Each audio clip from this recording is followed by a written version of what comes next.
Morning. For those of you I haven't met, I'm Jay Foster, Director of Body Chemistry, and we present these seminars every other weekend to give you the best possible understanding of the test results you have. And we're going to go over all the different test results in front of you. People do our program for a couple different reasons. Some people come in for prevention before you have any signs or symptoms of disease, before you have any laboratory imbalances, and that's always a good way to do it. But many people come in after they've already either don't feel well or have high cholesterol or whatever, liver imbalances. And the good news is the program works equally well for both. Whether you're coming in for prevention or coming in to treat something naturally, the program works equally well for both. The other good news is it's not all in the genes. Even if you have rampant heart disease or osteoporosis or cancer running in your family, it doesn't mean you have to get it, because the right foods and nutrients communicate to your genes.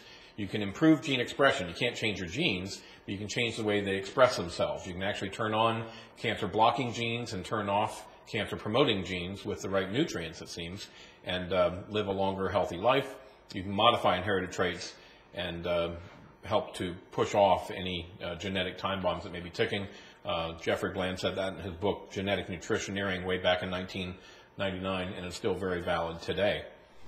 Primum non nocere, this is our battle cry, which means first, do no harm. And to me, that means whenever possible, we try natural, non-invasive techniques first, like diet and exercise and vitamins and minerals and lifestyle adjustment first, and leave the medications that have side effects for second or last whenever possible. When we're talking about side effects, we're not talking about abdominal discomfort or fatigue. We're talking about death as a side effect, as it was.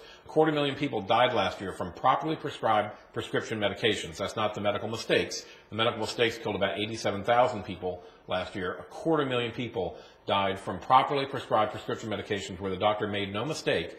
The side effect was the person stopped breathing. That's like one 747 crashing every single day.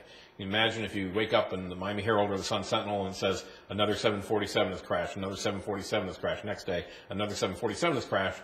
Eventually, they would stop 747s from flying until they figured out what's going on. But unfortunately, the drug lobby is very powerful, and whether it's a Democratic administration or Republican administration, the drug companies stay there, and the government apparently has very little control over them.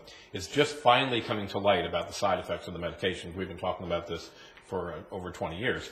That made it the fourth or fifth leading cause of death last year, which is totally unacceptable. And it's not all prescription drugs. In fact, within that group, some non-prescription drugs also are deadly if you happen to have the bad side effect, like NSAIDs, non-steroidal anti-inflammatory drugs. If you look at the number of people that died in this country in 1998 from AIDS, over 16,000 people, I think it was 16,700. Almost as many died from NSAIDs. 16,500 people that year died from non-steroidal anti-inflammatory drugs. Number one, they ulcerate the gut. You can bleed to death without knowing it, and that's how those 16,500 people die, from bleeding through the gut. Well, in equal number, another 16,500 die from congestive heart failure. So now we're up to 33,000. Here's a congestive heart failure study reported in the Archives of Internal Medicine back in the year 2000. And it says the authors concluded that the NSAIDs, non-steroidal anti-inflammatory drugs, could account for approximately 20% of hospitalizations for congestive heart failure, which represents the most common discharge diagnosis in patients over 65. And they said that the cardiovascular illness or morbidity due to NSAIDs will surpass the GI tract problems, which kill 16,500.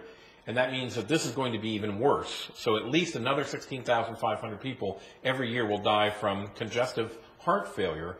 You add that on to the 16,000 people that die from gut ulcerations. Now you have 33,000 people die every year from non-steroidal anti-inflammatory drugs, like ibuprofen, like Aleve, like Vioxx, Celebrex, and all those.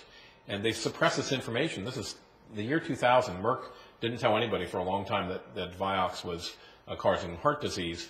And when the information comes out about the statin drugs finally comes to public knowledge, you're going to see a big uproar, I think. That'll finally make everybody really aware of what's going on.